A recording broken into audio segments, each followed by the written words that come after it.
నుంచి వచ్చిన తర్వాత మళ్ళీ 5:30కి మళ్ళీ ప్రైవేట్ డే పెట్టామండి. డే పెట్టిన తర్వాత 8 గంటలకు నాకు ఫోన్ వచ్చిందండి. 8 గంటలకు ఫోన్ వచ్చి అంటే ఆవిడ నేను వదినవుతాను, వదిన అన్నయ్య నువ్వు తొందరగా వచ్చేయండి అని అన్నదండి. ఎందుకమ్మా ఎందుకు వచ్చేయమంటున్నావు అన్నానండి.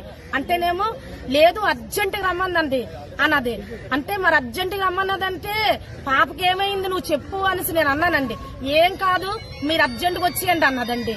అర్జెంట్ గా వచ్చేయండి అంటే చెప్పు నాకు కాళ్ళు ఆడలేదు చెప్పమ్మా అన్నాను.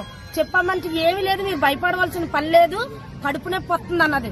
కడుపు నొప్పి అయితే నువ్వు అంత అర్జెంట్ గా అన్నయ్యని రమ్మని అనవమ్మ నువ్వు ఏదన్నది చెప్పు అన్నానండి.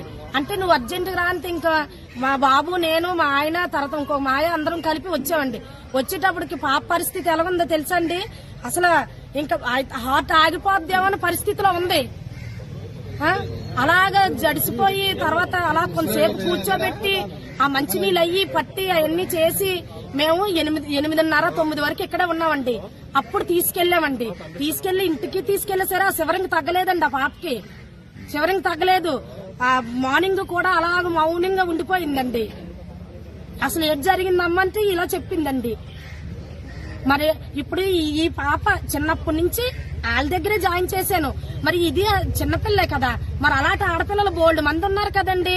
మరి ఇప్పుడు ఈ పాపకి జరిగింది అన్యాయం, ఇంకా అలాంటి పిల్లలకి అసలు జరగకూడదు కదా. అందుకని ఎంత శిక్షిస్తారో అతనికి మాత్రం భవిష్యత్తు లేకుండా చెయ్యండి. భవిష్యత్తు ఉండకూడదు. ఆ 3 స్కూల్లోనే కాదు అసలు మొత్తం అతనికి భవిష్యత్తు లేకుండా చెయ్యండి. అది మీరు ఇప్పుడు మీ అందరి ముందు చెప్తున్నాను. మీరు అది చేస్తే చాలా ఆడపిల్లలు బాగుపడినట్లుంటది. ఎందుకంటే ఇప్పుడు అతని వయసుకి ఆ పిల్ల వయసుకి అసలు వ్యత్యాసమే లేదు.